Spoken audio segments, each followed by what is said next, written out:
So, Doctor, the floor is yours, sir. Okay, thank you very much.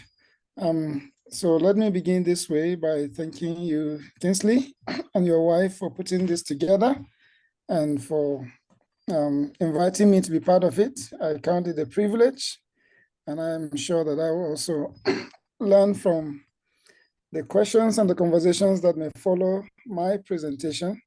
So thank you so much for putting this together, particularly the idea of paideia, right?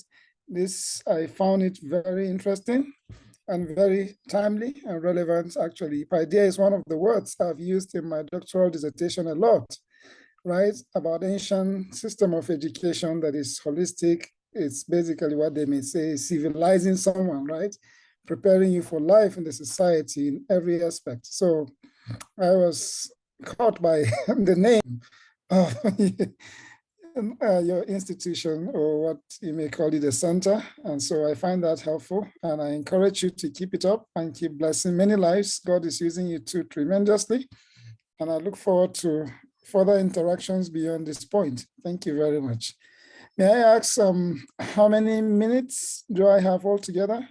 Let me be sure so I can work with that. I don't remember if you mentioned it to me. Maybe I've forgotten that. I'm sorry if I didn't. You have up to an hour, 30 minutes, sir.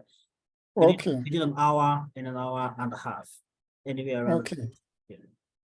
Okay, yeah. I will try to see how I can take it within a short time as possible. But questions are, of course, welcome after the presentation. So let me try to share my screen now. I think. Okay. Can you see my screen over there? I see it. Okay, good. Thank you. So, good.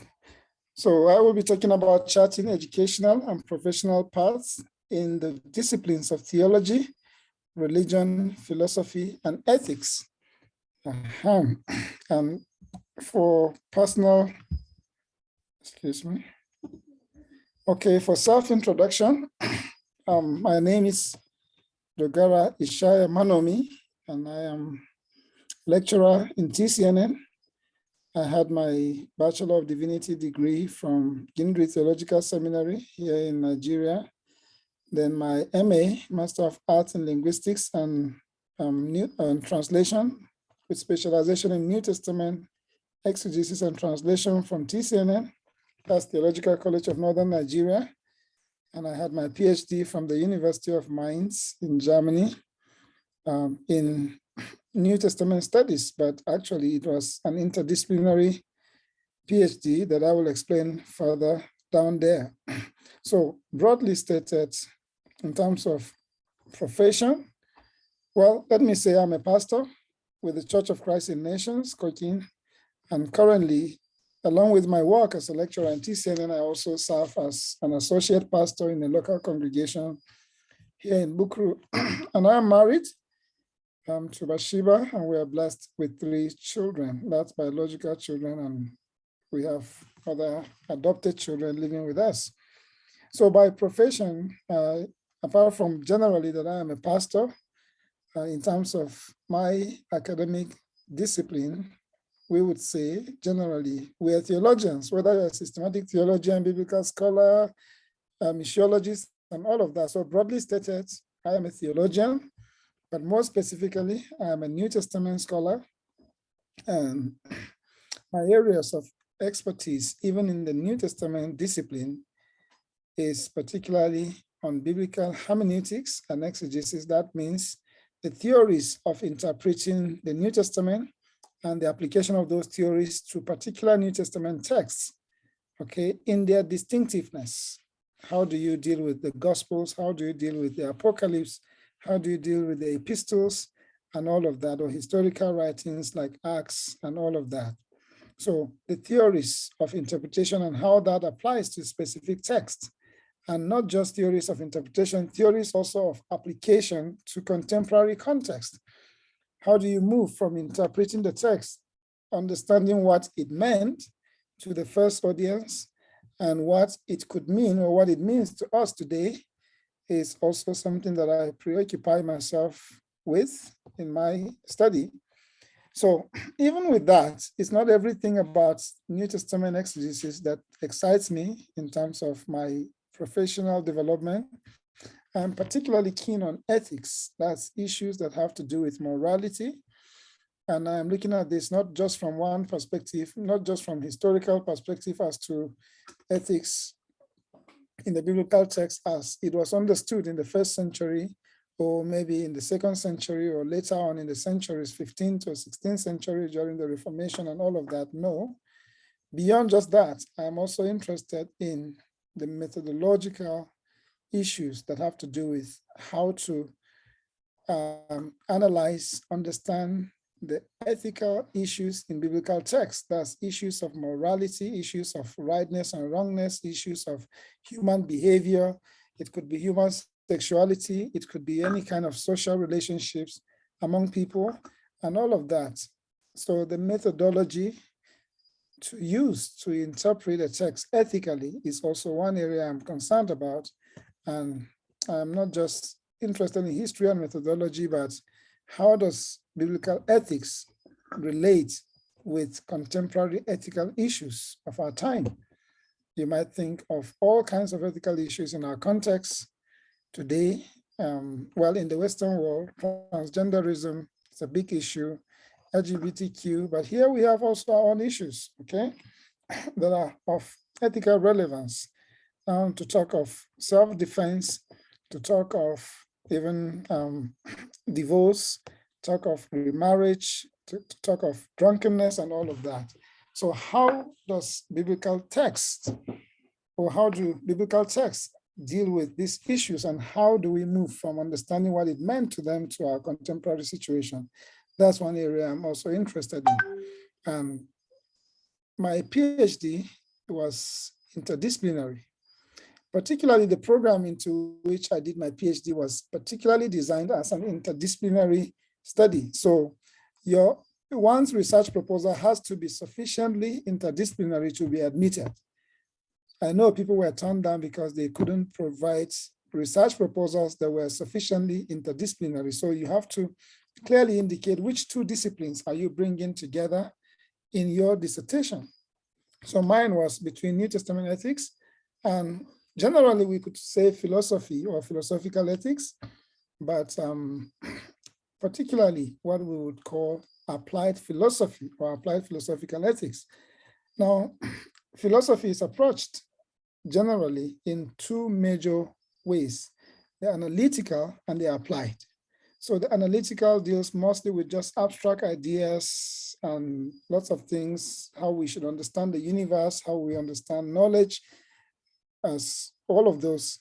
But applied philosophy has to do with how those knowledges we have acquired over time apply to real life situations, concrete issues of society, concrete issues of everyday life, rather than just metaphysical ideas about the universe, about evil and all of that, but concrete issues of everyday life.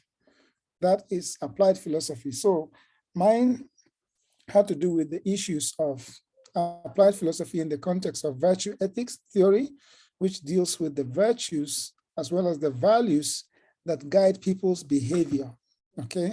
Even terrorists are adhering to a certain virtue. To us, it might be a counter virtue, but to them, that is virtue. So how virtues affect people's behavior or determine people's behavior is part of what we do in applied philosophy. So that's, my PhD was on New Testament ethics, as well as applied philosophical ethics, particularly virtue ethics theory. And that's why I had two supervisors, one a New Testament scholar, and another one from the philosophy department of the university, who was completely a philosopher with basically nothing to do with theology or biblical studies. So that is my professional background for an introduction. Okay, now, okay, so I have mentioned theology, religion, philosophy, and ethics as the main areas where my presentation will focus on. Now, I want to just map those areas a little bit so you have an idea of what we're talking about. So theology, religion, philosophy, and ethics, these disciplines or areas of discipline belong to the broad area of disciplines called humanities. Okay, some of you might have heard humanities. Yeah, so these are the core disciplines in the humanities, as opposed to physical and biological sciences. So humanities as a field of discipline is opposed to or different from physical and biological sciences. That's what has to do with all the medical fields as well as other biological areas of discipline, animal science and other things. Okay, the argument as to whether social sciences also belong to humanities or should be distinguished is ongoing, but I would see that as also belonging to humanities. So we can think of theology, religion, philosophy, ethics, and social sciences, okay? How human beings behave and live in relation to others. So humanities refers to, this is a quote I've brought, branches of knowledge that concern themselves with human beings and their culture, or with analytic and critical methods of inquiry derived from an appreciation of human values and of the unique ability to express, ability of the human spirit to express itself. That is a definition of humanities very broadly, right? Branches of knowledge that concern themselves with human beings, very key, and their culture, okay, or with analytic and critical methods of inquiry derived from the appreciation of human values and of the unique ability of the human spirit to express itself. So you can see, as the name is, humanities, it deals with human beings, not in terms of their biology, not in terms of studying physical features of the universe like physics would be concerned with, but with their culture, with their value systems, with their relationship with one another, okay?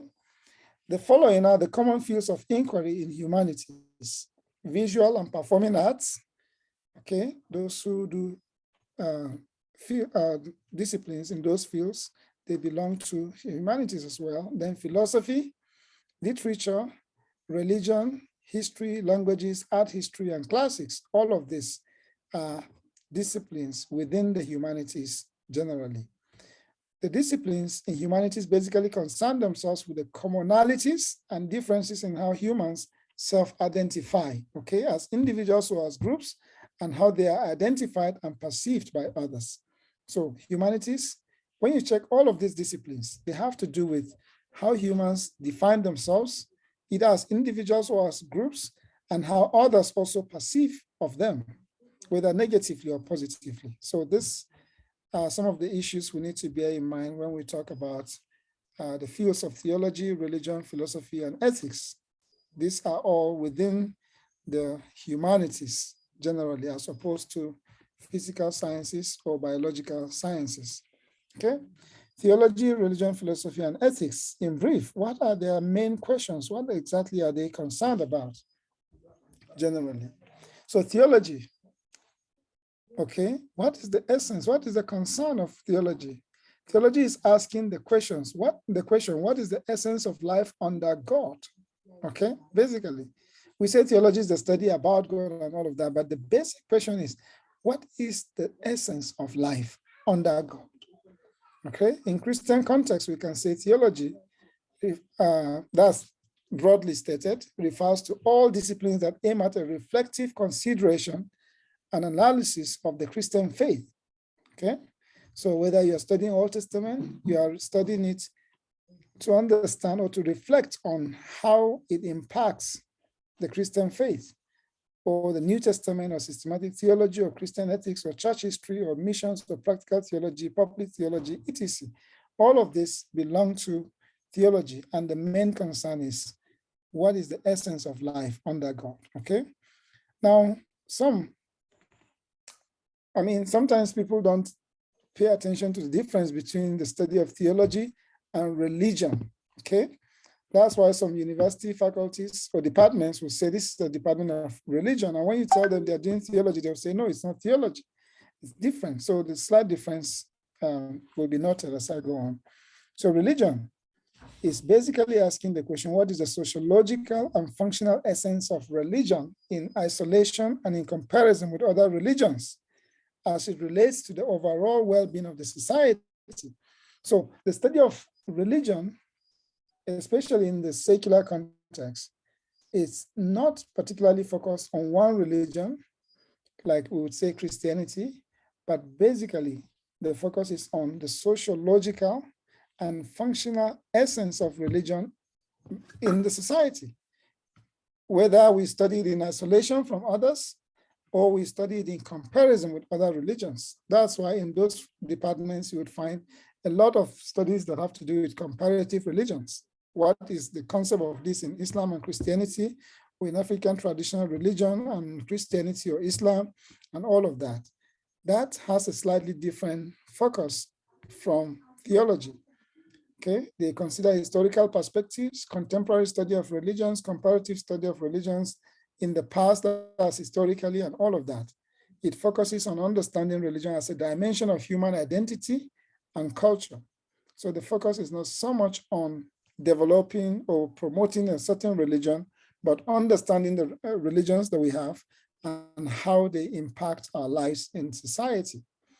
Okay, then philosophy, the basic question as opposed to theology is, what is the essence of life under the sun? That's without God.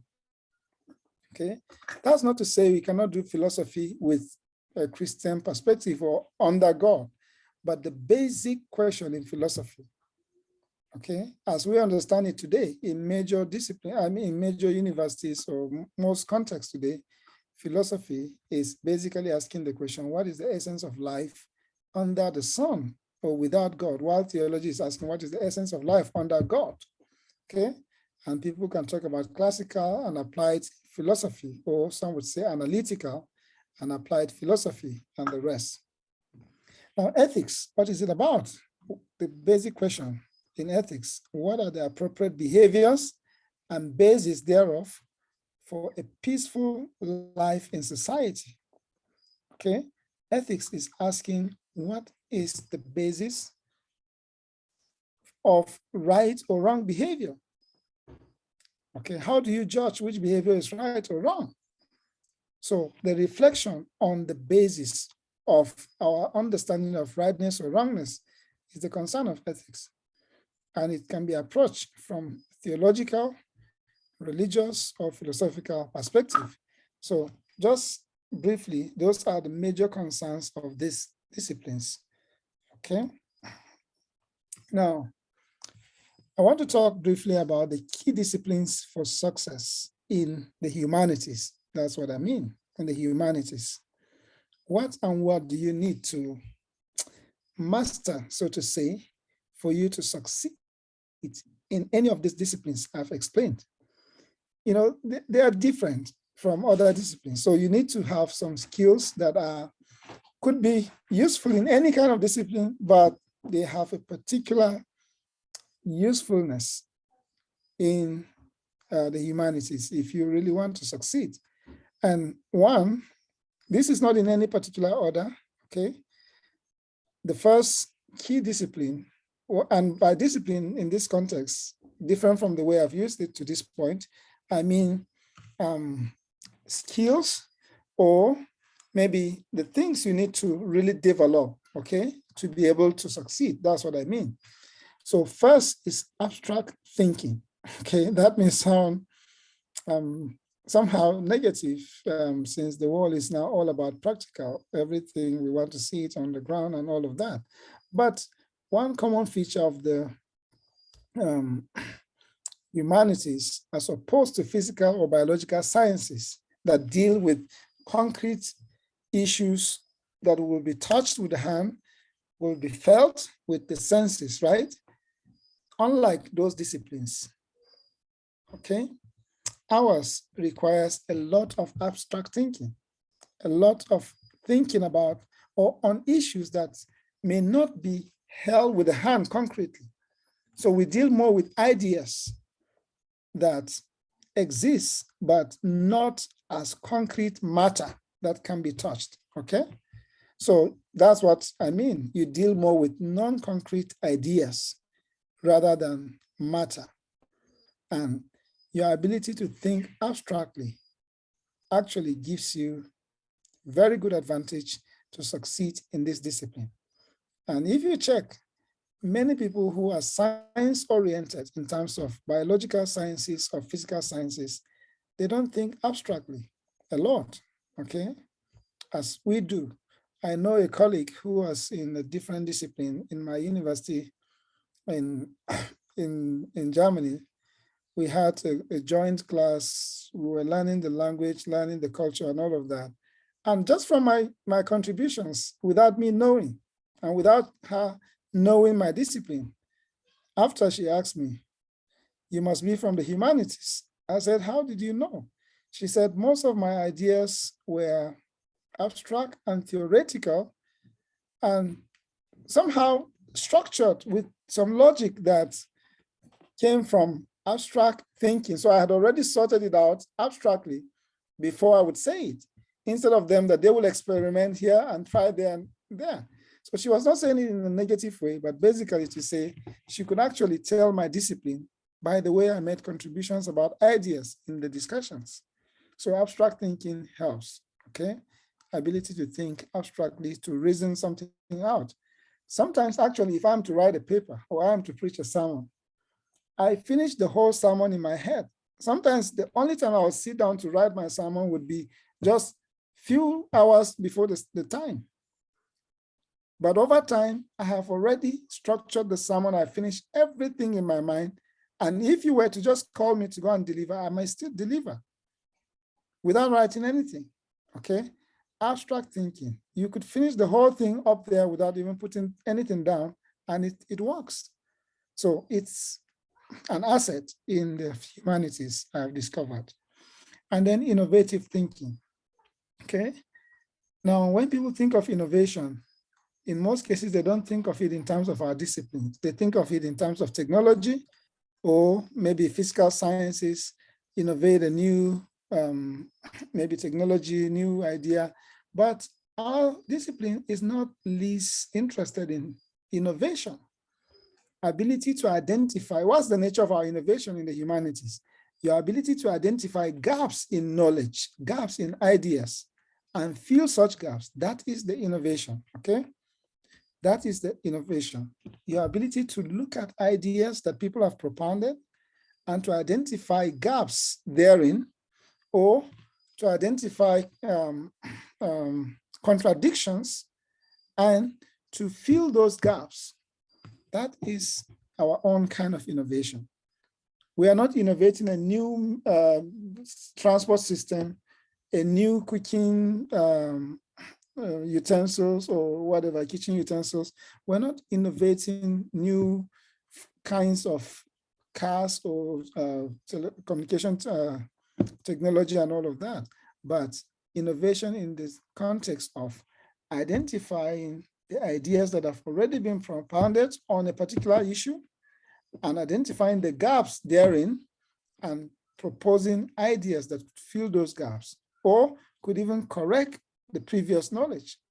That is our own kind of innovation, and it's a very important asset. When we get to funding, I'll tell you how important this is, but you would not succeed well in the humanities without an ability to identify gaps in existing knowledge and be able to say, oh, this factor has not been taken into account in the whole discussion, and therefore I'm bringing it to the table. So innovative thinking is a key discipline, being able to think innovatively. And critical thinking, okay? What is that? Ability to question long-held beliefs and ideas meaningfully, okay? Meaningfully. That means whatever you know, whatever someone says, you think of it critically. Sometimes people think of the word criticism as being negative. No, it's not really generally negative. Criticism just means you are looking at all the sides around that idea. If someone brings up an idea and says, this is how it is, or this is how it should be done, you are just looking the other side and asking, what if we do it this way? What if we see it from this perspective? Okay, That is testing the validity of the idea. And you test the validity by asking questions around it, asking for possible counter ideas, okay, or superior ideas to that. So critical thinking, being able to question ideas meaningfully, to propound possibly also counter ideas to that and to see which one works better. It's an asset in this discipline. Then cultural awareness and analysis. I would have just said cultural analysis, but I wanted to highlight the awareness, okay, before the analysis. You know, in our discipline, you need to be culturally aware. That means you are fully informed of current trends in the society, since we deal with humans and how they relate and how they live and what affects their culture generally.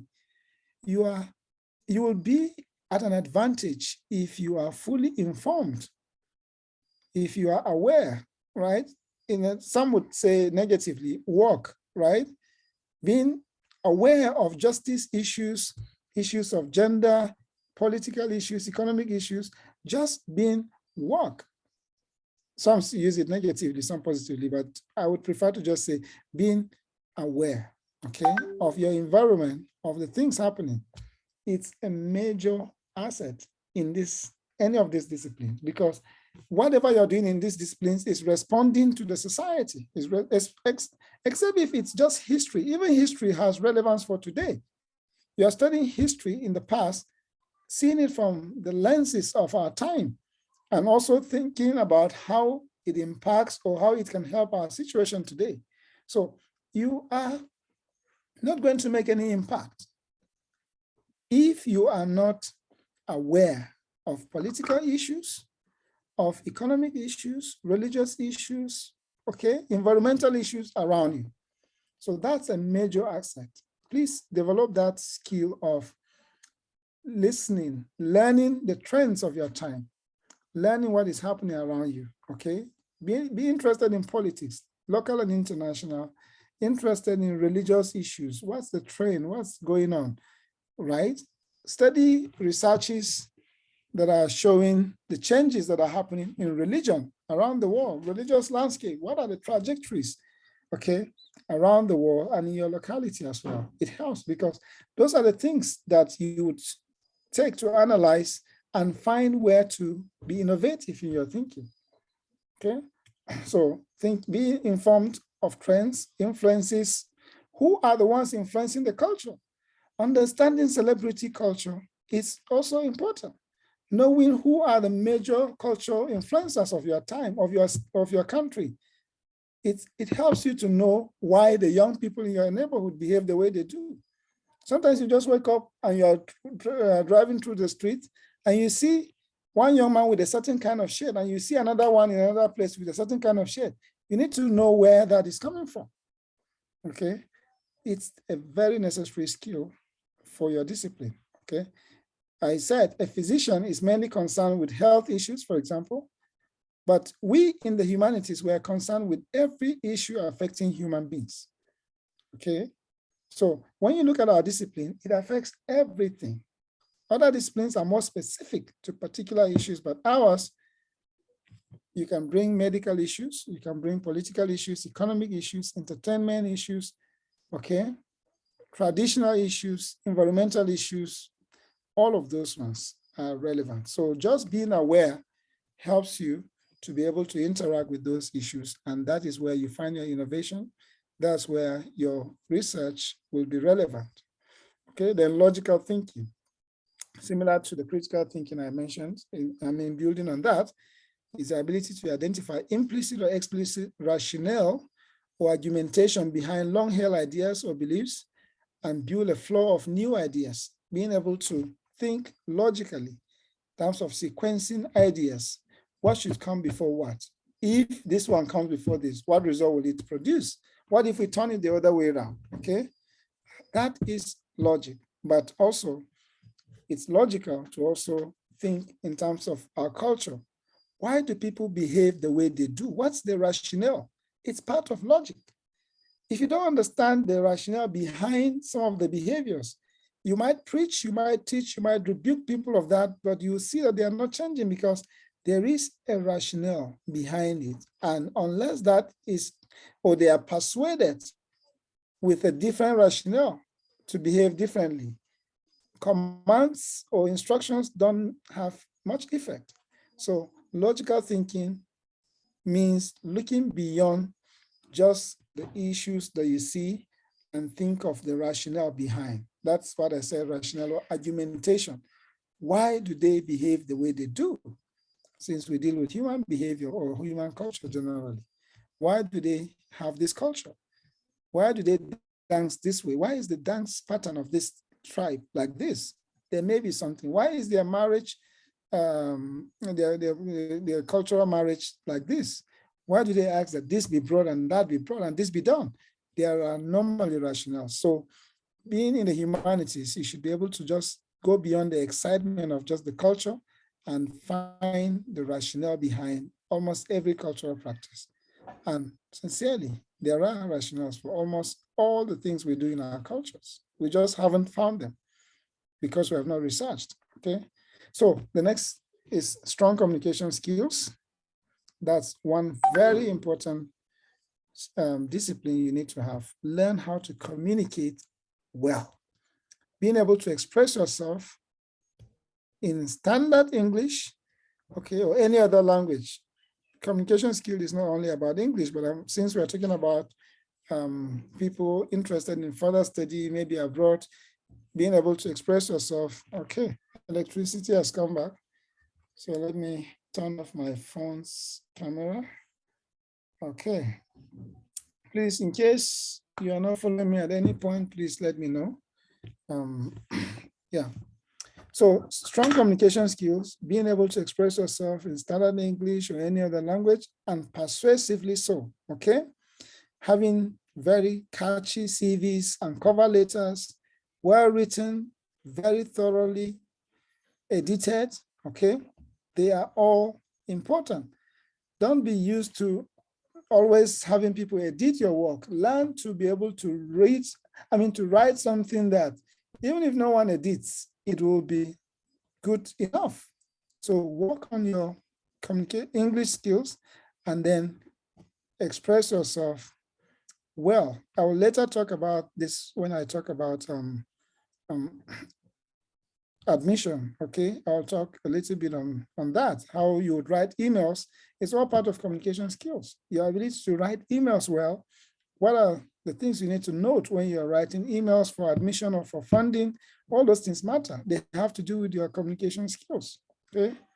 And when we talk about CVs or cover letters, you could find samples on the internet, and many of them, there are many good ones you could find and then adopt one or edit or have a mixture of some, or you could actually develop your own template for writing CV. So, but just, it's all part of how you communicate to whoever is listening or reading from you, how you pass information to people about you and about your ideas, all of those. So analytical and problem solving skills, okay? Analyze a psychological, social, or spiritual problem and provide solutions, right? So it's all, now these things overlap, okay? But I'm trying to highlight this aspect to say most of the kind of scholarship we do, or the kind of things we do in our studies, we write theses and all of that. So in most cases, we're not actually asking what are we solving.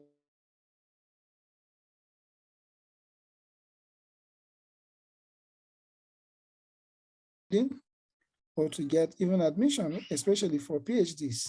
If you cannot demonstrate that your idea or your research is going to solve a particular problem or is going to answer a question that no one has answered, or to even ask a question that no one has asked and answer a question that yet no one has answered, it will be difficult to get scholarship or admission opportunities.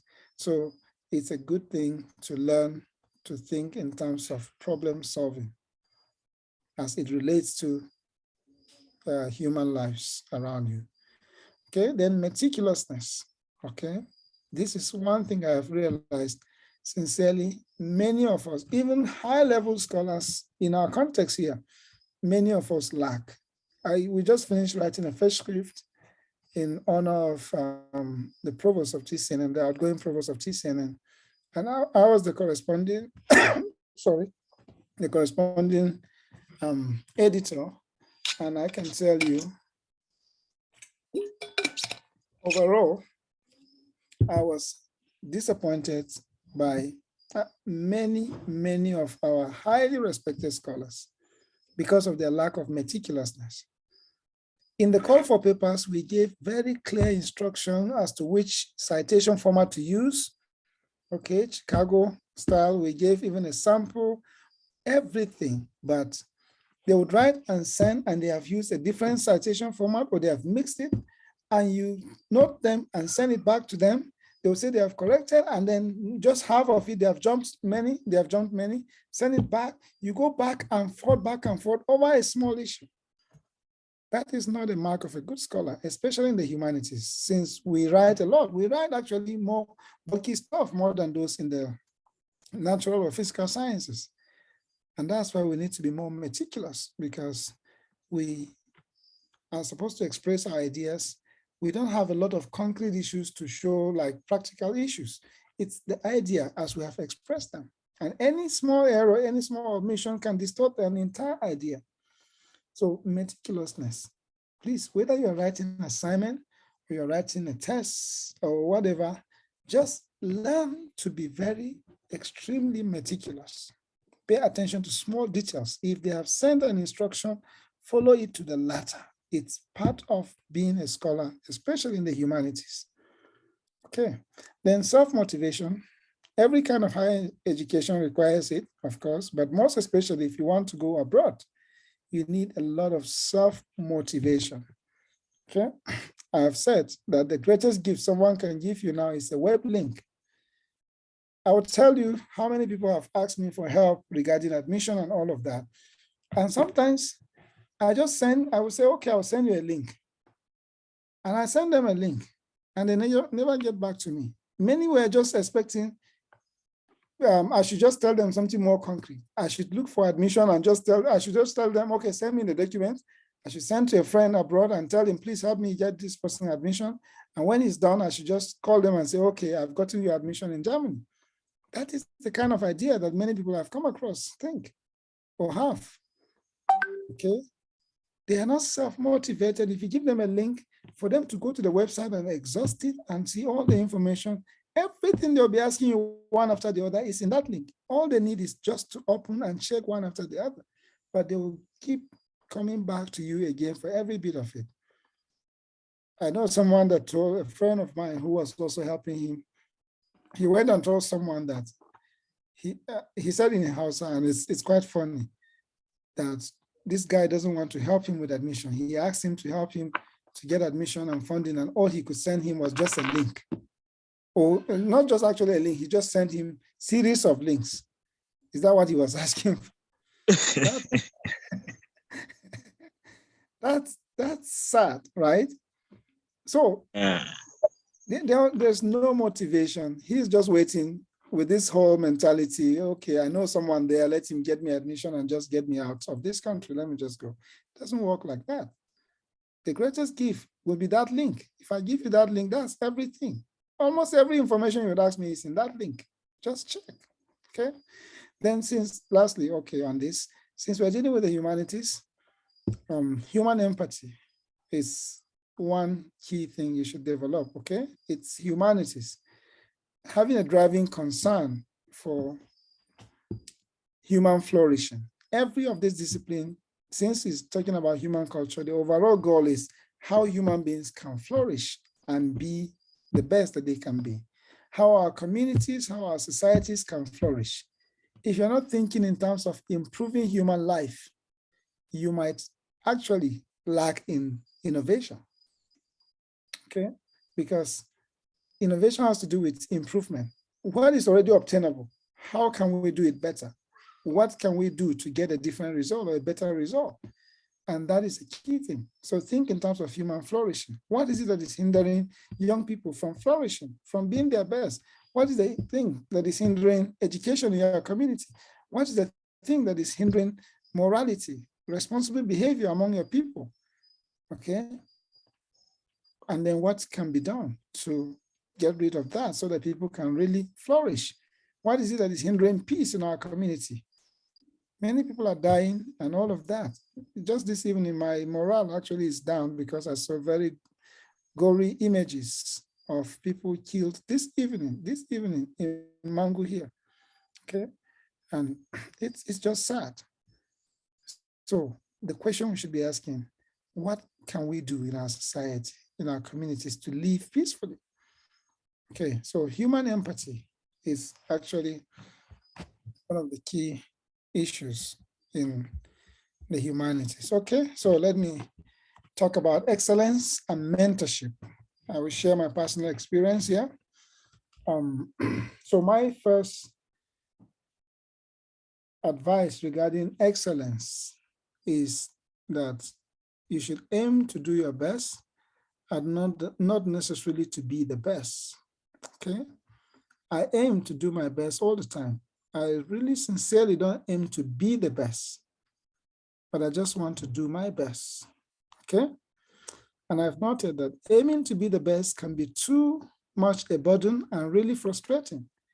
You know, if the ultimate aim is you want to be the best, you might find sometimes that no matter how you try, someone is always ahead of you, someone beats you down. And if care is not taken, you may lose your chair completely, as in you might lose interest, you might give up easily if you only think in terms of competition, right? So aiming to be the best is actually thinking in terms of competition in a negative sense. There's a sense in which, or a nuance in which competition would be positive, right? But I'm talking about the negative aspect. If you aim to be the best all the time, it can be frustrating. It can be too much a burden because there are situations you find that no matter how you try, someone is still the best ahead of you. And then all the efforts, even the success you have, you might actually still feel frustrated. You might still think it's wasted, which it's not. Okay, so I have learned over time to aim to do my best. And my aim is not to be the best, but to do my best. And in many cases, my best makes me the best, okay? So it's fine. If I do my best and my best lands me as being the best, that's fine. But the primary goal for me is not to be the best, okay? So I said, do your best. And if your best makes you the best, then you are truly the best, okay? And if your best does not make you the best among others, it is not lost because it helps you to be the best you can be. It has helped you to maximize your potential, even if you don't be, or you don't end up being the best. Actually, I've noted aiming to be the best might even limit your potential, right? Please pay attention and understand this very well. I mean, it has a potential to be misunderstood, so I want you to be careful to understand me. If your ultimate goal is to be the best, that can be limiting. You know why? Because your competition is limited to the level of ability of the other people around you. So if you're an excellent student that you might actually be at the very top, and you happen to be among weak students, if you just do a little bit more than them, you will be the best among them. But you are still not at your best. Your best could be far better than that. But because you just want to be the best, if you're just ahead of them, you think that's enough. But it's limited to the ability of the other people around you. But your ultimate goal should be to maximize their abilities in you, okay? Not to just be ahead of others a little bit. If you happen to be among weak students or weak people, then you might never be at your best. So if most of the people in your class are getting C's and you get B, you might think, oh, that's fine, I'm the best student in the class. But actually, you might be an A student, a very A student. But because others around you are C students, you are comfortable with B because you just want to be the best among them. But if you want to be to do your best. They might all have a C and you might have an A. And the gap will be very clear. That's fine, that's right. Okay, so that's my point at that point.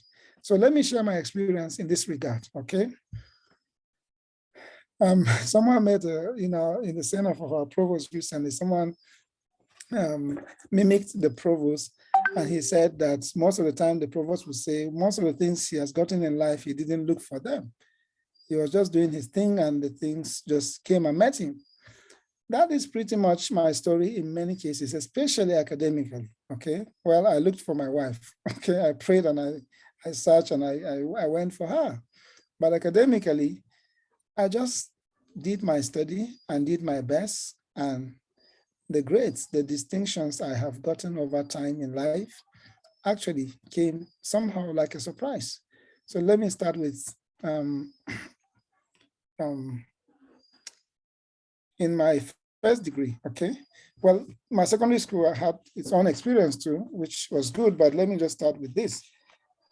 I had a first class or a distinction in my first degree without knowing I had. So you could imagine I was actually not calculating any GPA. I was that naive. Not that, actually at that time, I didn't even have this philosophy in my mind of just doing my best and not aiming to be the best. Of course, I was just doing the best, but I didn't doing my best, but I didn't have a theory behind it, like I've shared now. But one thing I know, I was just too naive. I just came from a village, just a village boy. I didn't know anything about calculating GPA, and I didn't see my friends even struggling. What's my GPA this semester? I'm afraid my GPA is falling and all of that. No. And most of that was just a quiet time and all of that. I was just not counting or reading my GPA or anything. So I didn't even know I had a first class until the day I went to collect my certificate in the office. And when I was handed over my certificate and they said, congratulations, you have a first class. First, they said distinction. I said, what does that mean? They said it's first class. And I was the only first class student in that set. Okay, I had no idea. So what am I saying? I didn't really aim to be the best student in that class. I was just doing my thing. And I was only told I had a first class at the point I was collecting my certificate. Okay. During my MA in TCNN, there is this thing that many of you know, those of you that have passed through TCNN. It's called Staff Development Scheme. And when I came to TCNN for my master's, I had no idea there's this scheme. And this is a scheme where potential lecturers or excellent students in learning and character are selected to join the faculty after their graduation. And I had no idea about it. Since I didn't do my BD here, I had no idea. I was just doing my thing, and I had finished my master's. I defended in the last semester I was finishing. So like I was completing my exam in May, but I had defended my thesis in April. And I was preparing to go back to my village to be posted as a pastor where I was working with students and all of that. Then I was called upon and told that, you have the required GPA. In fact, it exceeds even the limit significantly. So for that reason, we have already written to your church requesting you to be seconded to be a lecturer in TCNN.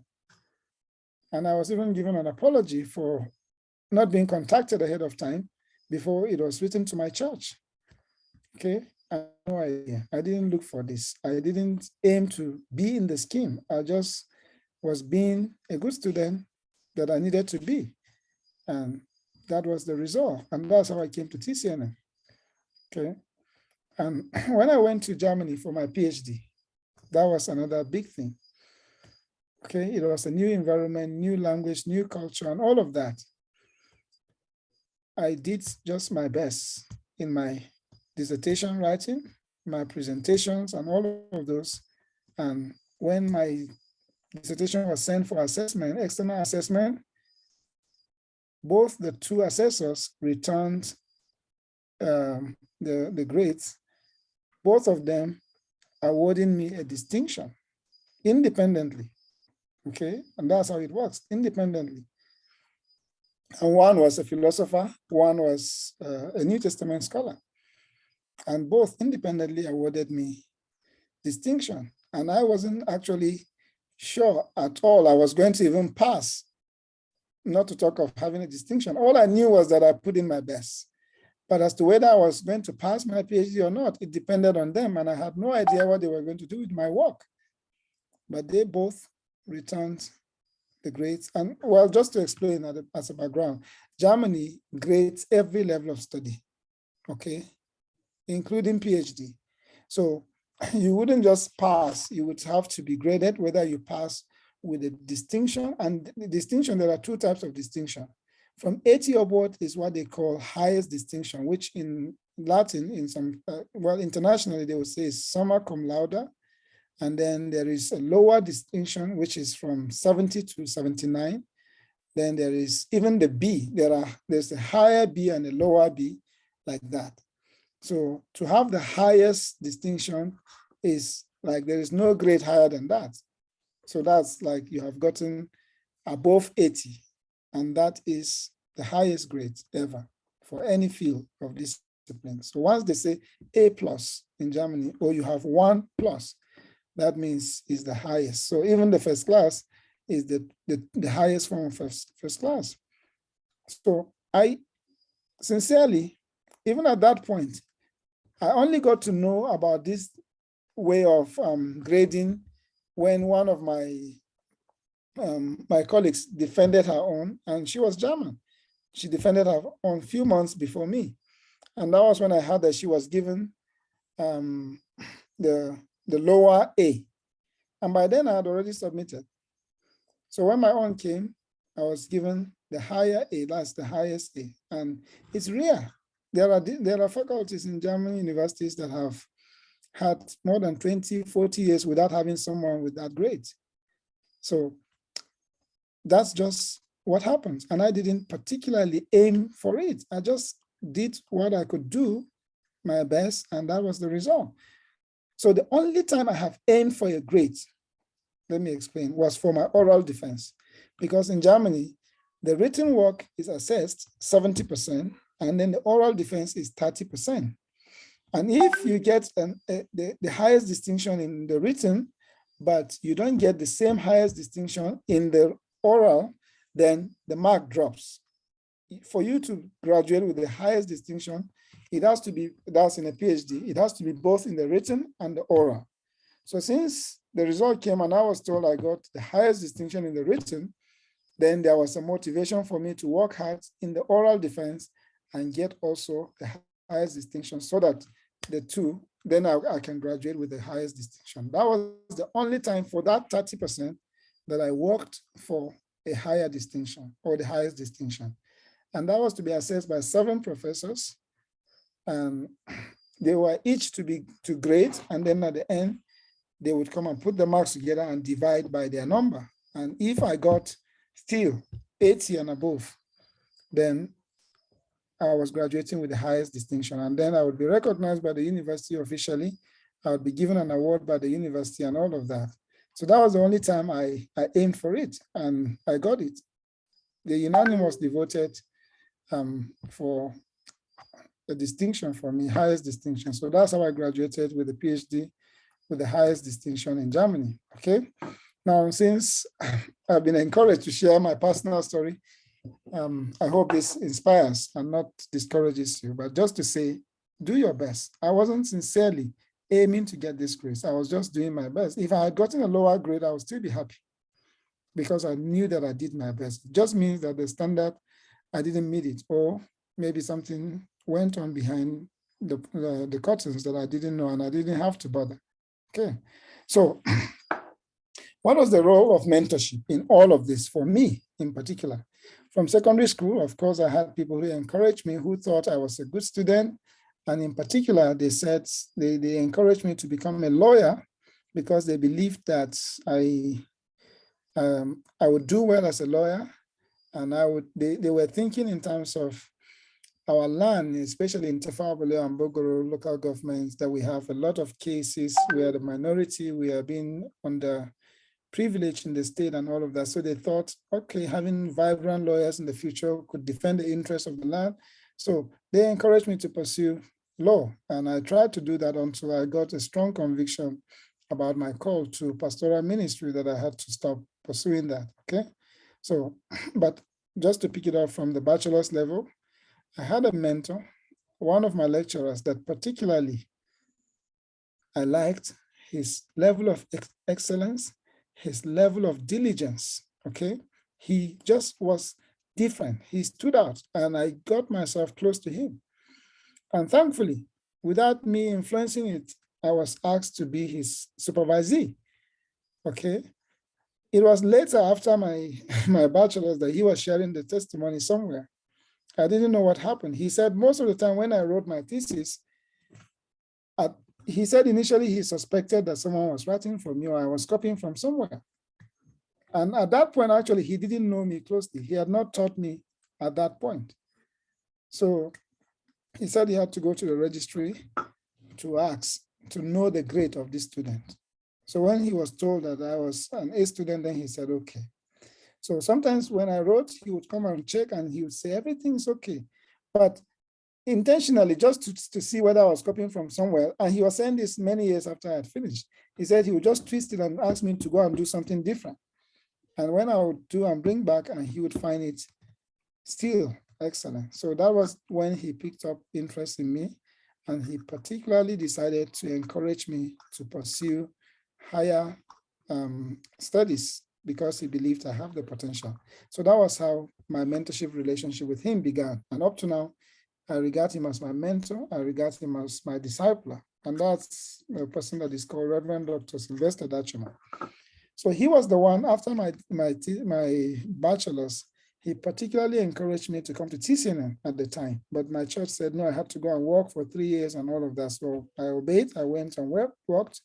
And then when we got married, he sponsored our honeymoon here in Jos with my wife, actually in TCNN here. So when we came, after about a week or so, we were going back. On his own, he asked me, okay, now that I'm married and I've served the church for 3 years, what's my next plan? I said, well, I'm still contemplating. I don't know when I would go for further study. He said, no, it's time for further study. You've worked for 3 years and now you're married. I won't allow you just relax and waste your abilities. So he just right away picked his phone and called the registrar of TCNN at the time. And that was in December. And the registrar said, yeah, admission interviews and all of that will come up in February. And he just right there and then, he asked him to please come and give us a form. And he gave us a form. He paid for it. And that's how I came to TCNN. Okay. That's the role of a mentor in my life. He pushed me at that point. Who knows? Probably it would have taken me longer or probably never. Sometimes if you stay in the village, you get into church politics, you are the local champion and you might be tempted to just stay there and all of that. So he pushed me, he said, no, you are meant to do this because I saw the potential in you. And he pushed me here and thankfully that's where I am. And when I was going for my PhD, okay, I was afraid, to be honest with you. I was afraid that I probably would not make it with the academic standards in Germany. So I had admissions in 3 different places, in South Africa, in Kenya, and Germany. And I was actually pursuing some in the US. So, but when I had these 3 admissions, and when I ended up deciding for Germany, then I was afraid that this one that I'm going into a PhD program directly, what if the standard is too high for me to cope? Since I've never been there, I have no idea their standards and all of that. Am I sure? I've heard that people go for further studies abroad, especially PhD, and they're asked to do masters again. In my own case, I was given PhD admission directly, probably because of my transcript and my records and all of that. They thought I was ready. And my proposal, they were impressed with it. And so, but I was afraid. So this same mentor had to sit me down, he said, thankfully, in his own case, he had also studied in Europe, in Edinburgh. He had studied also in the US at Gordon Conwell Theological Seminary. So he knew the standards around Europe and the US. So he told me that if I am doubting myself, he is not doubting me. And he knows the standard there, and he knows my ability. He knows I can do it. I should go in the strength of the Lord, and he is assuring me if I do my best the same way I've done here, that will be enough for me to succeed. And he prayed for me. And that was the biggest motivation I got from him. And that's how I went. And you could see the result eventually, that I ended up with the highest distinction in Germany. So that's the role of a mentor in my life, okay? Yeah, so during my PhD, of course, my professor also mentored me in many ways. He encouraged me to attend conferences and present papers and all of that. So that's why within my period, the period of my PhD, 3.5 years, I attended, I think, 7 international conferences in the US, in Finland, in Poland, in Rome, and all of these places. And all of them, I would apply for funding, external funding, and I would be funded by my by merit. Okay, so all of those were as a result of encouragement from my professor, who also served as a mentor. Okay, so I think that's that about this. Professional development and training programs, some of the things I want to share with you. I don't know many opportunities for professional development or training programs, but these are some ideas that I want to just share with you that might help, okay? One, most opportunities for professional and development and training programs that I know around Europe, or the EU in particular. Now, when you talk of Europe, in terms of the EU, UK is excluded, okay, because of Brexit. But France, Germany, Belgium, Netherlands, and Luxembourg, and Austria, and other countries like that. Most of these are connected to language programs, okay, language proficiency programs. Like Goethe Institute is an institute where you learn the German language, you learn the German culture, and any other thing you need before you go to Germany to study. And Goethe Institute is in Lagos, and there are actually opportunities to learn German in Abuja and Jos here. There are small language schools like that, but Goethe Institute is the most prominent one around the world. In almost every capital city or major city of a country, you find them. And they provide some kind of training beyond just the language program for you to learn some professional or development skills related to your area of discipline and what you will find in Germany. And for France, it is Alliance Française. As you know that it's in most cities more common to us here than that of German. And they don't just learn languages, they learn culture, they learn also some professional developments and trainings that will prepare you for further study or for work in their country. So if you're considering going to work in that country, sometimes you join this institute to learn some skills that they already know you will need for work and study in their country, along with the language, and then you learn. So that's at least one thing that I know. There are also leadership and managerial skills that if you learn will be helpful. And those of you interested in biblical studies, there are Greek and Hebrew courses online that you can learn and enroll and learn from your home country before you go, because that's one challenge. Sometimes the Greek and the Hebrew we learn here is not sufficient for the level of expectation over there. So, but if you enroll in any of these Greek and Hebrew courses online, you might learn something enough to prepare you for your study there in any of the European or American institutions, okay? And I have advised also that you take advantage of opportunities to learn digital skills locally and internationally. So whatever you can learn digitally, okay? Whatever it is, choral drawing,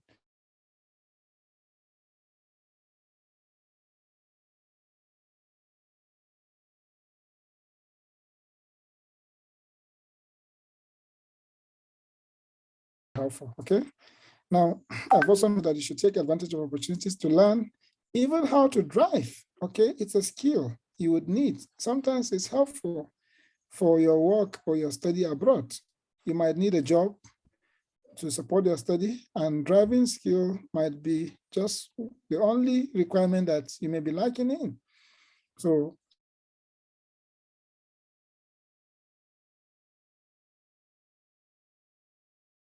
and there are many jobs connected to driving. Okay, skill, something you can take advantage of and learn while you're here locally, and it will be of help. It adds to your CV. It just gives whoever is assessing you an impression that, okay, you have some skill, or you have some you have some level of responsibility. I can assure you, as simple as the driving.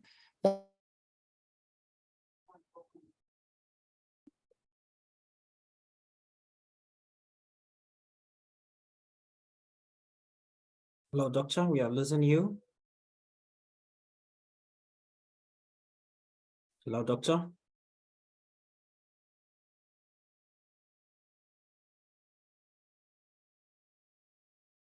Are the rest of us hearing him?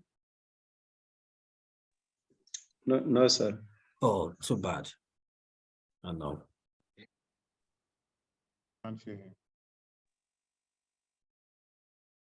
Oh no, he's out.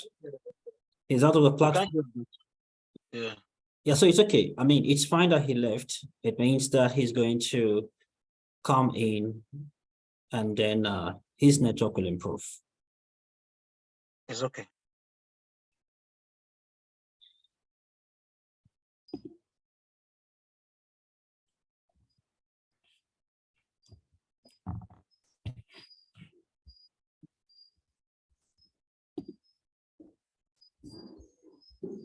All set.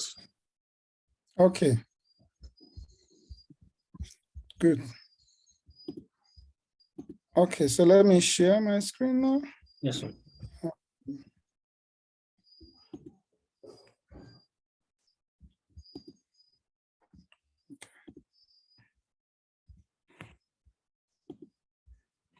Okay. Can you now see me? Can you see the screen? Perfectly. Okay. Good. Yes. Yeah. Yeah. So, Kingsley, where did you say you missed me? Yeah, you were talking about important, useful digital skills. Okay. Okay. Okay. Yeah. Fine. So let me pick it up from there. I talked about just even learning how to drive, having a driving license. That's okay. But digital communication skills, I said, is valuable asset for admission and funding. For example, just simply how to write emails, okay? How to manage a WhatsApp group and etc. Now for emails, just that simple skill of knowing how to write and receive emails, how to attach a file. Some of the things we take for granted here because we do many things manually, those may be your undoing, okay, for actually admission or even scholarship opportunities. Now, let me mention that for emails, you know, many of us here are very religious. We just want to show we're religious in every way.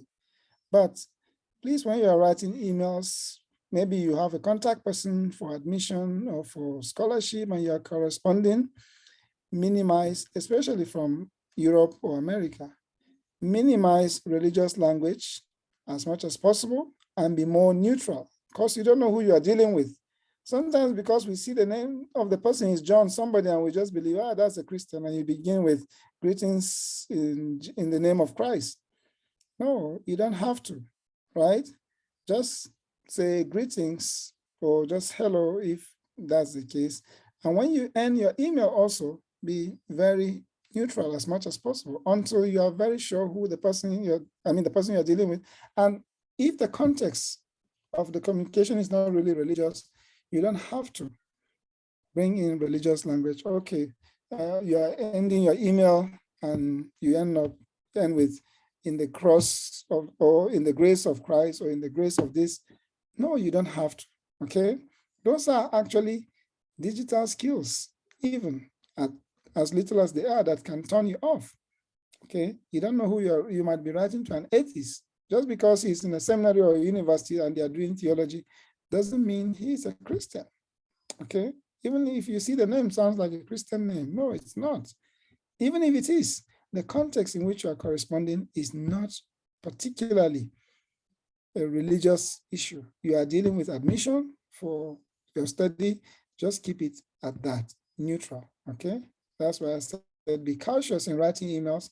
If you're unsure of gender, for example, don't say greetings, sir, okay? Just those minor things. If you're not sure of the gender of the person, just keep it neutral, greetings, and stop there and go on with whatever you want to say. And not so much of greetings. How are you doing? How's your family? No, just keep it professional, straight to the point, okay? And conclude emails well. Just simply best wishes, best regards, etc. Not be less religious, okay? It doesn't reduce your faith or spirituality.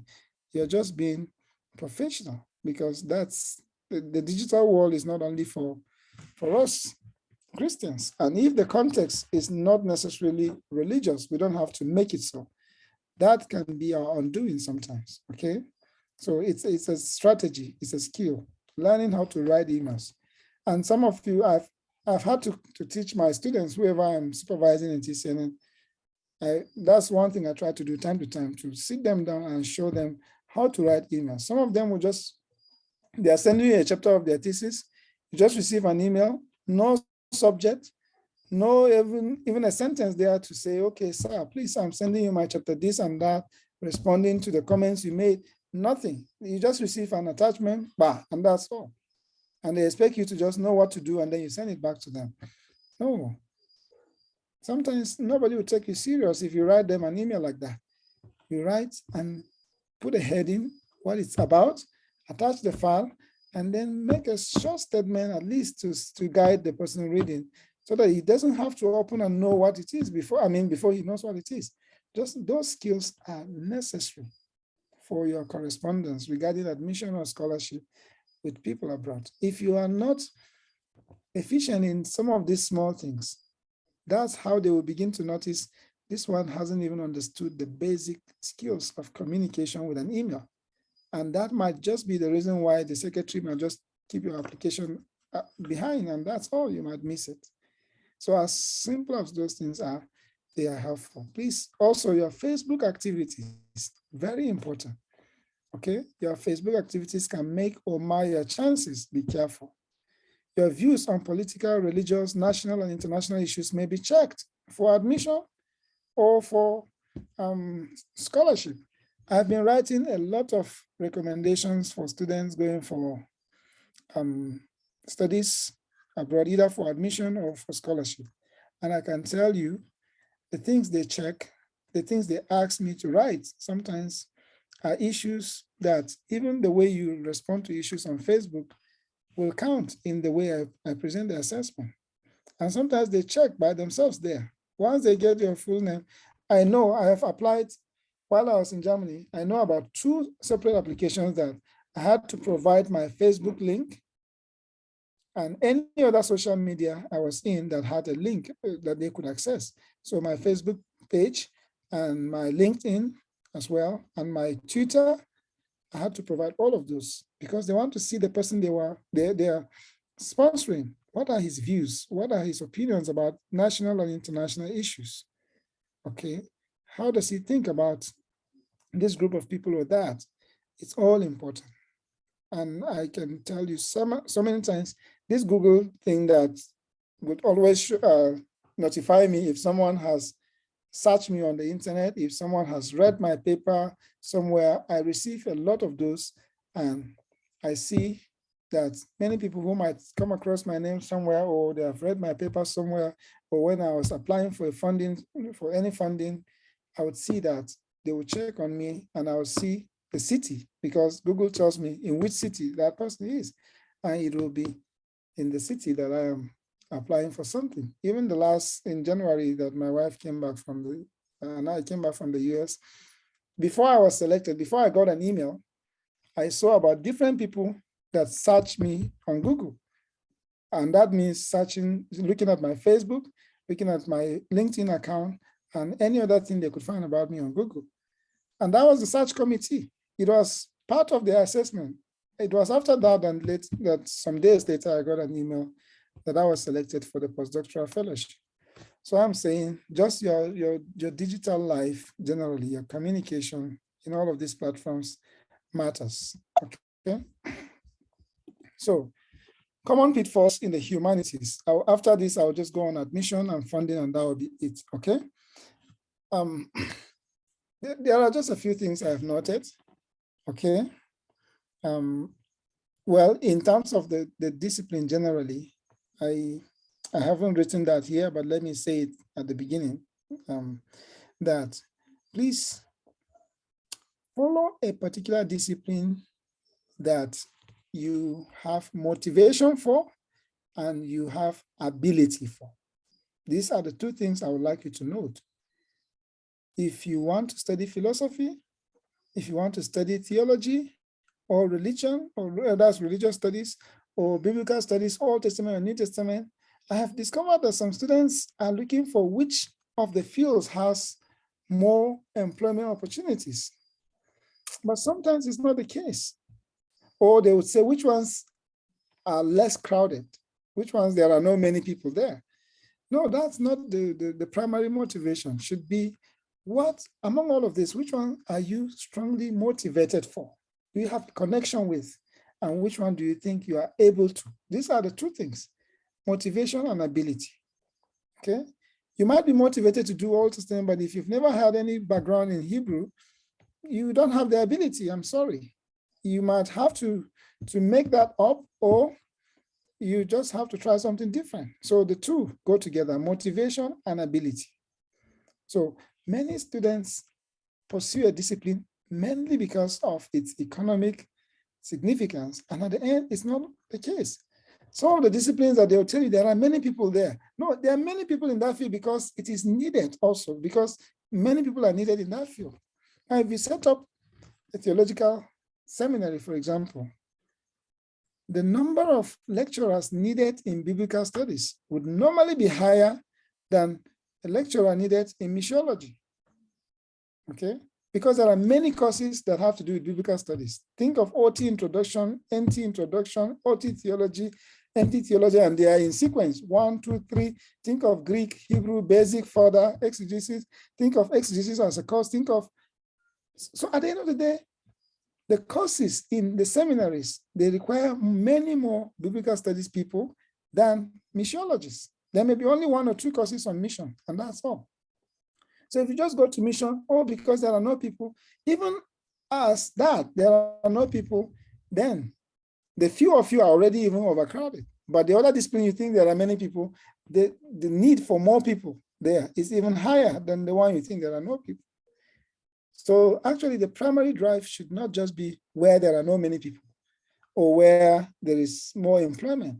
Any field you pursue, if you excel in it very well, there will be employment, okay? So that's a pitfall. Many people follow something they are not very passionate or motivated for just because they think it will earn them quick employment, or there are not many people, it's not crowded, and at the end of the day, they finish and then they don't have strong motivation, they don't have passion for it, and then it doesn't get them what they were looking for. So they feel frustrated, like they have wasted their time. Please pursue. I don't have time now to tell you my story, how I ended up in New Testament, but it was a battle. That's for my PhD. Since I did linguistics and Bible translation with specialization in New Testament, I had the possibility to major in linguistics purely, okay, or Bible translation or New Testament, but I had a particular passion for exegesis, and so it was a battle. And I was threatened here and there. Okay, yeah, in this field, there are lots of opportunities. People who are doing Bible translation, they are going abroad, and these white people are making opportunities for them. Why would you do something different? But now I chose my passion against what they wanted me to, and I knew that I had more ability for exegesis than linguistics because my background was not so strong in linguistics. So I had the motivation, I had the ability for New Testament exegesis, and I followed that against all odds. And thankfully, without the white people, I've gone to all the abroads they were talking about, that following that path will earn me a chance to go there. I've gone there and gone beyond that, okay, by God's grace. So what I'm saying is, please, motivation ability. I've also noted that while exploring international opportunities for studies and jobs, don't neglect local opportunities, okay? I want to say that. It's not everyone that must go abroad. Not everyone. Chances may not be there for everyone, okay? So don't be so invested in going abroad that if it doesn't work, you are incapacitated, you won't achieve anything locally. No, you can still live life, you can have life here and still be very fulfilled, okay? So explore both opportunities overseas and locally, right? And I said, if you're seeking to do a master's degree, for example, and it's taking time, start a master's degree in Nigeria or in your country, whichever country you're in. If you finish, your chances of getting admission and funding are higher, even if you are going abroad to do another master's or PhD. So even if it's delaying, instead of spending 3 years just trying to push for admission abroad, you could start, you can be doing this and be looking for that opportunity. If it comes, you go. If it doesn't, you finish something here. And if you are still applying with an added degree from Nigeria, your chances are generally higher. Okay, so avoid that pitfall of just doing, okay, I'm done with Nigeria, it's all abroad. Sometimes it can be frustrating. Okay, I said also, don't get too excited about the prospects until it is concrete. That's prospects of going overseas for study or work until it is concrete. I noted that it can be frustrating, not only the admission and scholarship process, but visa processes also. You could be denied visa despite your admission and scholarship. I hope you know that. So don't get too excited and announce it everywhere and all of that. Wait until it's concrete. And the younger and less grounded you are in Nigeria, the less your chances of getting a visa generally. The last time we went for visa interview in Lagos in December with my wife, I can tell you, with the long queue in the embassy, we can estimate in every 20 people, only one gets the visa. Almost most of the people in front of us, they have the admission, they have scholarship, and they will deny them the visa. They will deny them the visa. So it's not, so don't get too quickly excited. Follow it gradually until it's concrete. Then you can begin to make noise about, okay? That's, I've realized, I know someone that actually even organized a send-off. They organized a send-off for him that he was going abroad. And he had not even gotten the visa. He was just excited. He got the admission, he got funding and all of that. And they collected offering and he was going to do theology. So he was a pastor. The whole RCC gathered money and prayed for him, a big send-off and all of that. And at the end, he didn't get the visa. And that's how he lost the funding too. If he didn't go to study, so what? If you didn't get the visa to come, why would they give you funding? And that was how he lost it. And I can tell you, he lived the rest of his life frustrated. Up to today, he's still frustrated. He's not able to achieve anything else. So that's why I said, don't get too excited. Follow it gradually and keep the possibility that it might work, it might not work. Going overseas is not a joke. It has a lot of hurdles you have to cross. Okay, it's not so easy. So I said, when corresponding with an admission advisor or any contact person from the university, make sure you check their websites and especially FAQs, that's frequently asked questions, before you ask them questions. Even if they say, always feel free to ask, you know, in most cases, they write you an email and say, if you have any question, feel free to ask. And with your Nigerian mindset, you might say, okay, you just create a question and ask because the person has opened the door for questions. No, you should only ask questions that are very necessary. Don't be used to the things we do here. Sometimes there's something on the notice board and someone is coming to ask you, well, he can just read it on the notice board. Check the website, see all the information you need about funding and everything is there. Most questions that you will ask, other students have asked over the years and they have all been compiled and answered in the frequently asked questions. Any website of any university or seminary or any institution you go, please look for the FAQs. Exhaust them. Read almost all the questions you might have would be answered, except if it's not there, or if it's answered but it's not clear to you, or your situation is peculiar, that's when you should ask. If you ask your admission advisor questions frequently, questions that are ordinarily answered on the website, and he expects that you would have seen it and read it there, that might be an indication that you're not a meticulous student. You don't pay attention to the details and the information that has been provided for you. And sometimes you may not know why you are not given the admission. That may be the reason. So if you have a link, exhaust the website, check frequently asked questions. And when you don't find anything there that you're looking for, that's when you should ask. And sometimes even to be very clear, you could even mention that I checked in the website and this and I didn't find this information. I wonder if you could respond to this question of mine. Then it gives them the impression, okay, this one knows what he's doing. You have looked for the information, you didn't find, that's what you're asking. Okay. So admission opportunities, please let me plug my charger. Just a minute, because it's going down a little bit.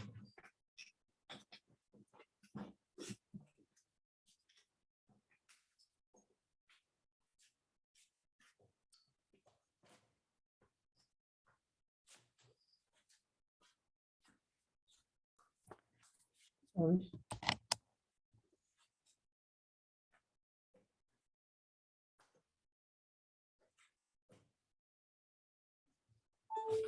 Okay. So admission opportunities, let me run through this. I've noted that the higher the degree, the more the chances, okay? So I've had to advise some students, please finish a master's in Nigeria before you apply, based on the specific disciplines and the institutions they're interested in. And the countries, it depends on the country, but normally, the higher the degree, the more the chances, okay? The excellent the GPA or CGPA, the more your chances. So if you have something around the range of 4.0 or upward, or at least 3.5 upward, okay, fair. But something around below that, like second class lower, is not a good GPA for many institutions abroad for admission, okay? You could still get it, but very rare, okay? And I noted that the more interdisciplinary your research focus is, the more your chances, whether for a PhD or for master's. Now the world is going, in the academic world, is going interdisciplinary. Okay, many institutions are now insisting on interdisciplinary researches. So the more interdisciplinary the focus is, the more your chances. The more practical and problem-solving your idea or research focus is, the more your chances as well. Let your idea identify a specific need to meet or a specific problem to solve. I've said this earlier and I'm emphasizing that here as well, especially for a PhD. Think of ideas that solve human problems, social problems, okay? Yeah, then the more local your idea is, the better your chances. Sometimes we neglect the local issues, but a lot of admission and funding for PhD are interested in how your research will impact your local environment. So if you are dealing with maybe conflict between the Fulani and the local tribe in your area, that is, and if you will judiciously deal with the issues and try to find solution, that's something that may attract a funding in the US or in Europe. Than you trying to do something just general and it lacks local context. That's my experience. And so far, I can tell you I've received international funding for maybe a conference or a publication or organizing a conference. I've received up to 7 at this point. And one of them, with my professor, very huge amount of money that we organized a very big international conference. It was entirely, except that my professor just endorsed. I wrote the proposal, we sent it to the organization, and we got a very extremely competitive funding. Why? Because we dealt with a need, a gap in knowledge, and they realized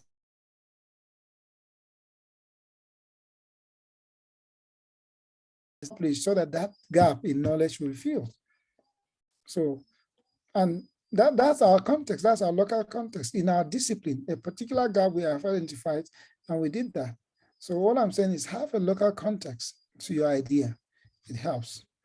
The more innovative your idea is, the more chances of admission and funding you get. I've noted the issue of innovation earlier and emphasizing it again. It is, I said also, it is not enough to just get admission for funding, even from master's level. many funding agencies don't just fund studies, they fund innovative ideas. So take note of that. I'm yet to get to funding in details, but just note that you won't get funded just for studies. In most cases, you get funded for your ideas. Okay, so think of which idea are you developing and how innovative is it? How problem solving is it? How relevant is it to your context? And that's when you see many people interested in funding it. So they won't just fund studies. In most cases, that's why they will ask you to write an essay or to write something, how your ideas will be relevant to your context. And I've seen that becoming the trend more and more. Even recently, I've interacted with someone who was applying to the country in Europe, and that was the kind of thing they were asking him to write. How, in particular, will his study there help his local context? And how will he bring something new to their culture or to their context there? That's important, okay? I noted that theology and ethics studies in the USA is more closely connected to the church and more practical than in the EU countries, okay? Now, you need to also be sure what you're looking for if you're deciding whether to try the US or to try Europe, especially. There are other opportunities in Africa. Of course, South Africa is doing well academically with disciplines in the humanities, is known to be one of the top, even globally, okay, South Africa. But there are issues that I will raise when it comes to funding. But I am particularly comparing the US and Europe to say, if you're studying theology or ethics, okay, in these countries, I mean, in the US or in Europe, studying in the US is more closely connected to the church, that's theology, and ethics, that's Christian ethics, as we would say, to the church, and it's more practical than in the EU countries, which is why in the US you might have an MD, which is more practical, more church-oriented degree. And you have Doctor of Ministry, which is also more practical, church-oriented. And that's why they don't exist in Europe. You don't have an MD in Europe, you don't have a DMin in Europe. It's either PhD or MA, or that's all basically, because studies in Europe is mainly or is highly secularized, highly disassociated from the concrete life of the church, even theology. So just bear that in mind. If you are studying something more concrete, in most seminaries in the US, you might find that more than in Europe. And I noted practical theology courses like transformative leadership, missions, apologetics, etc. are more concentrated in the US than in Europe. That's why you don't hear of many seminaries in Europe, because theology is basically secularized.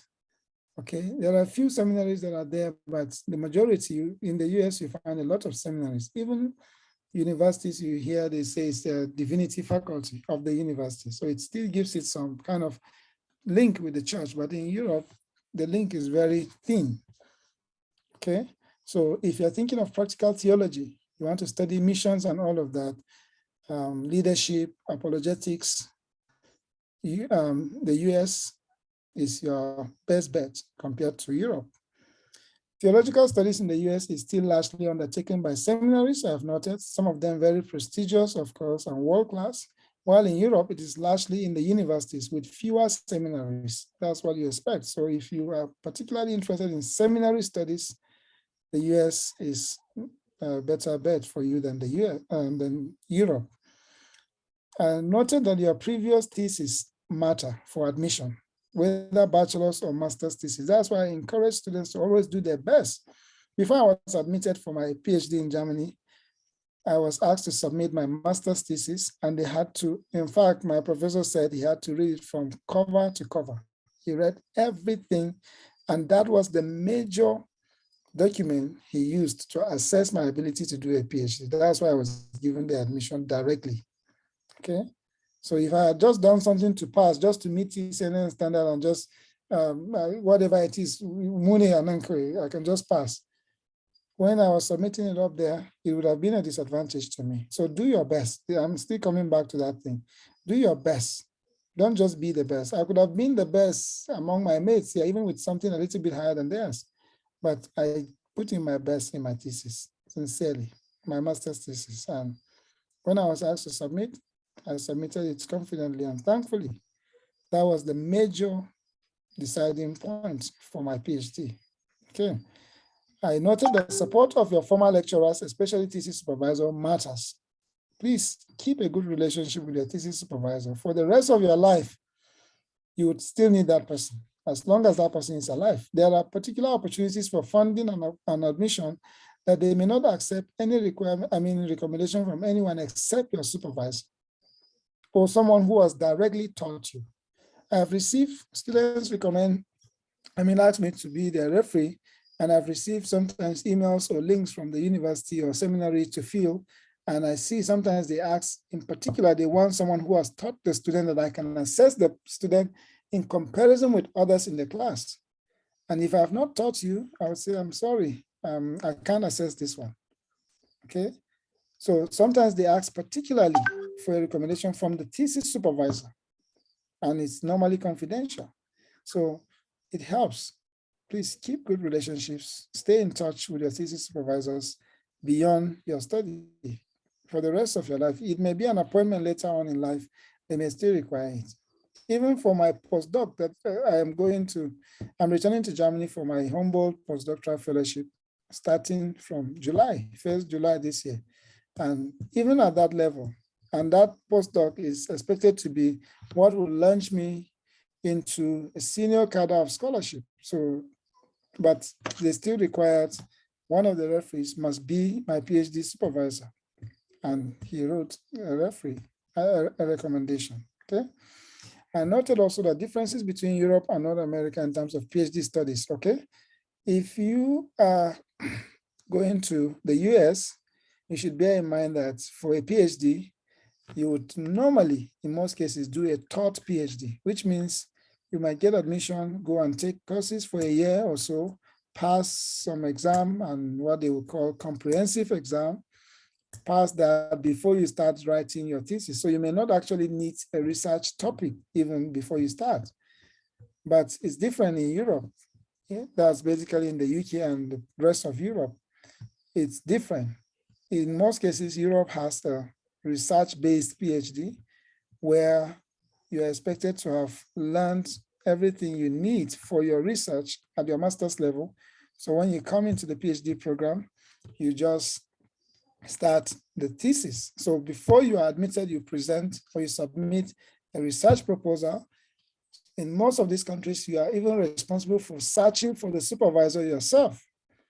And part of the admission documents you are submitting to the faculty for admission is to submit a letter from one of their professors accepting to supervise you. That was my case in Germany. That is the case in most European countries, okay?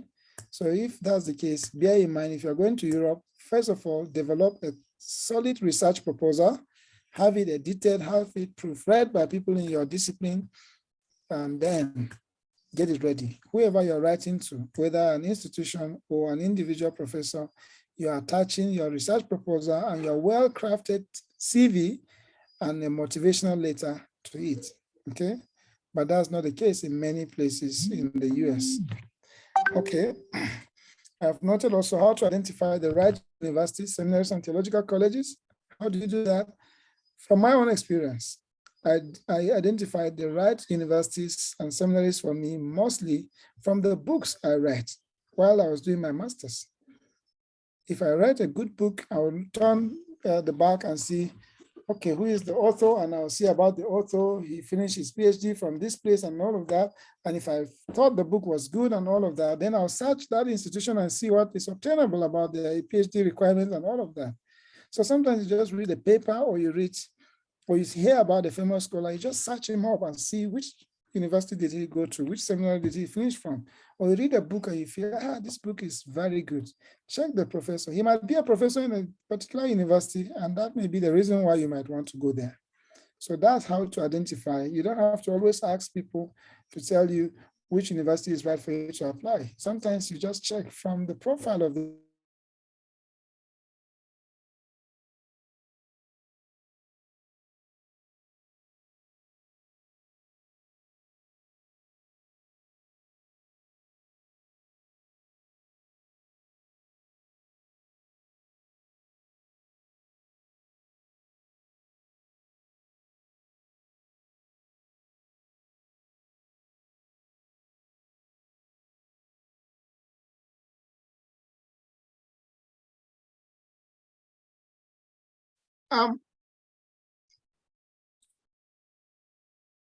Okay. Yeah. I don't know why it's not, my laptop is not picking the connection again. So I can only access Zoom right now on my phone. So I'm not able to share my screen because I only have it on my laptop. That's the PowerPoint right now. But I was almost close to the last slides. Yeah. Okay. So the presentation I can just go ahead to talk without. After that, I will send you the PowerPoint so you might share it with them. Is that okay? Yes, sir. Okay. Yeah. So I was rounding up on admission. Yeah. So those were mostly general issues, and especially many of them had to do with PhD.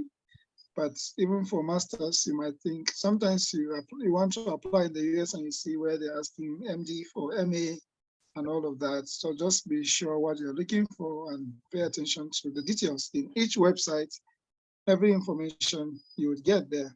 Okay, about funding, I've noted some of this, that there is a difference between the EU countries and the UK and US, okay? By EU, I mean particularly the countries that are united under the European Union, apart from the UK.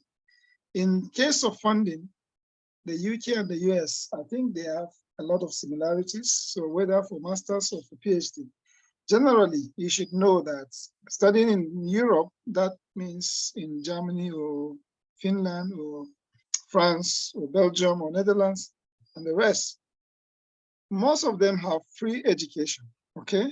So there's no tuition.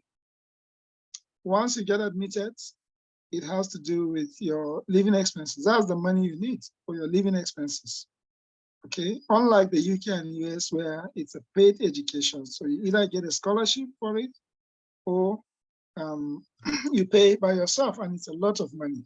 But in those countries, like Germany, it's free education at any level, from primary school to PhD, even if you're going to do many PhDs. So knowing this helps you also in your decision, because studying in the UK or in the USA without a very strong funding is difficult, okay? Because of the tuition, you have to pay a lot of money. That amount you pay for tuition in in the UK or the USA might actually be enough for that 1 year tuition. There might be enough for the rest, for the whole study in Germany, okay? So, or in France, bear that in mind. I noted also that there are more funding opportunities in the EU countries than in the UK and US, right? Except for the language barrier. So that's what makes many people not to try these countries, because of the language barrier. Since most of the study at the master's level will be in their languages, either German or French, or Portuguese if you're going to Portugal in Europe. But otherwise, once you can overcome that language barrier, you have a lot more chances actually of scholarship in those countries, especially Germany and France, than in the UK and the USA. And I have noted that you can actually overcome this language barrier. Once you take maybe 4 or 5 months to take the language course, and there are many apps now that help you to learn faster.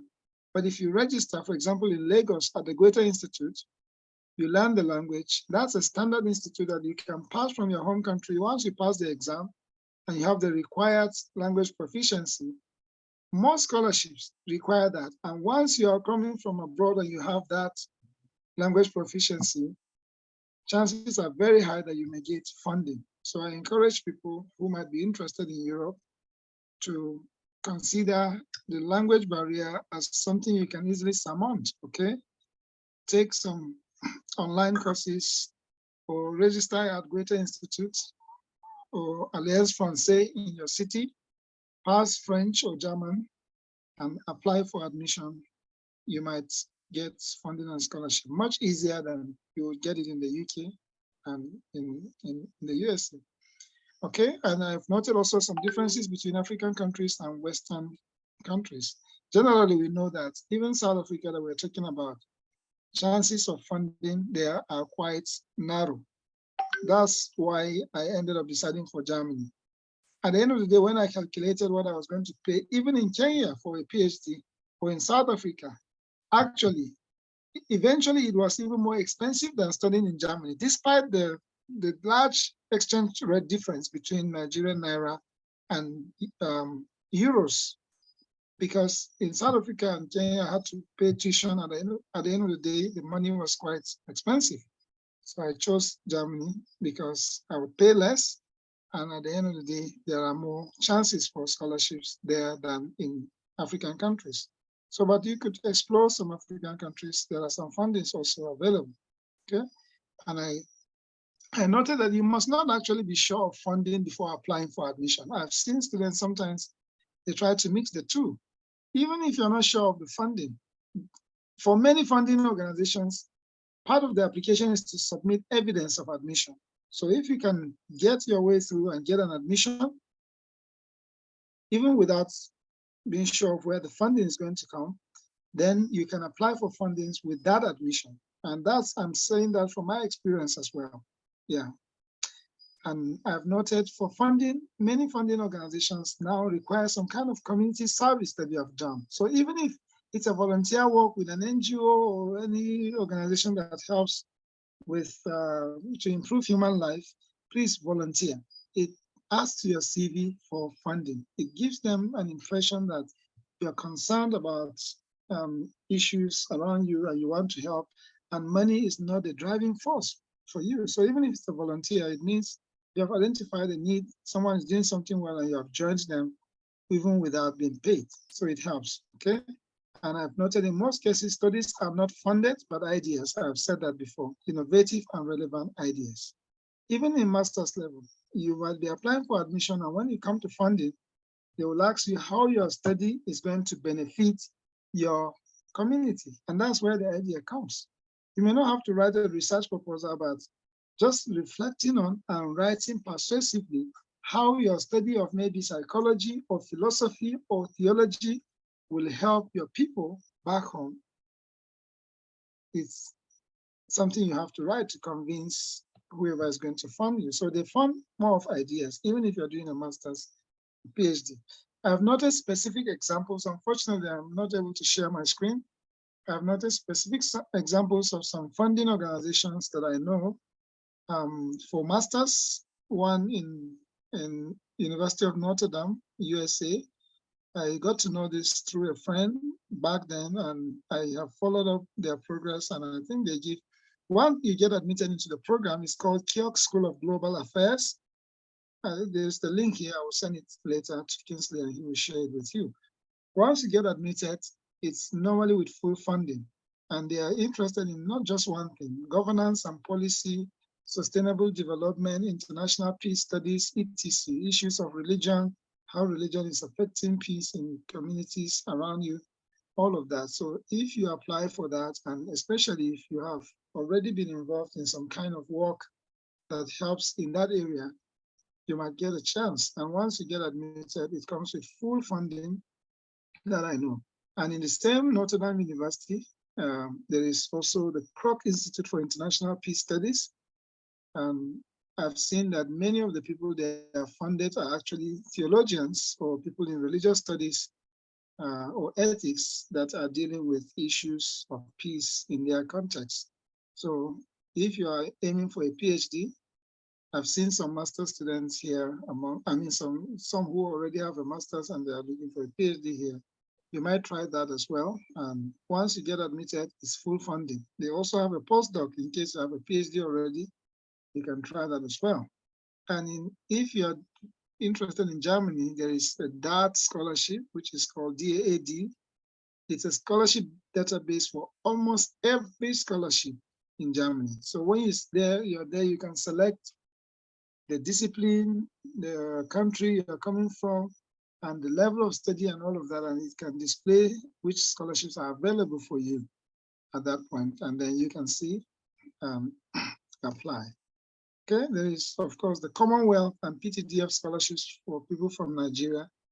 My experience is that many of us in the humanities don't get these scholarships from Nigeria. It's mostly for people in engineering, physical, biological sciences. They seem to be more interested in those people, but you can still try. I know maybe a few people still get the Commonwealth and PTDF scholarship, especially if you have a good CV to back your application. And I've noted also there are country and institutional specific scholarships. Actually, sometimes just a Google search is all you need to get to know about scholarships that are relevant for your field. So if you just Google search scholarship opportunities for study of theology in the USA, it may pop up some things that from there, one thing might lead you to another, and you might find. And some of them are institutional specific, some of them are country specific. So we can list those ones all here. Any institution you go to, their website, you would normally see either financial aid or scholarships. Check there, check the requirements, check whether you qualify or not.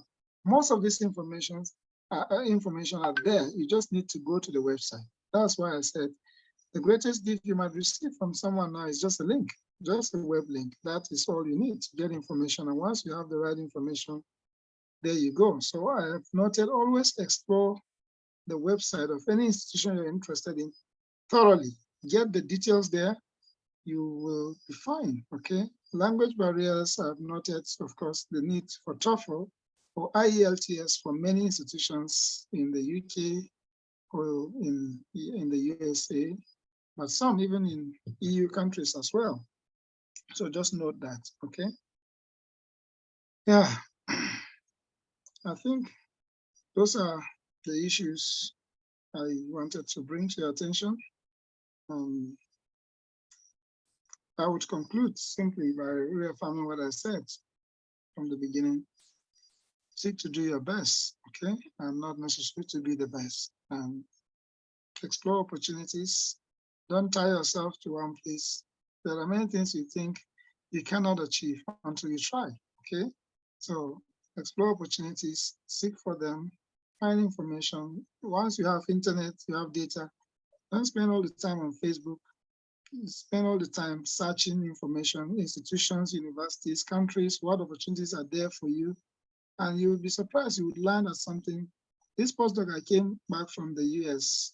Actually, nobody told me about it. I was just searching online for postdoc opportunities, and I just saw that, and I applied and I got it. That's all, okay? So just to say, there are many things out there. Just go out and search, and I'm sure you will succeed. Thank you very much. Wow. Thank you so much, Doctor. Thank you, Mr. As you spoke, I was just reflecting on the fact that this is very practical. This is scratching where it is itching every one of us. Thank you so much. This came from a very extensive level of reflection to want to help members of our group. And this is the whole essence of this platform, providing guidance and information that will help people get ahead. Thank you. We are grateful. So all right, I'll just end the recording right now. I want to have a couple of persons to just say words of appreciation in terms of how this session has impacted you. Okay. Okay.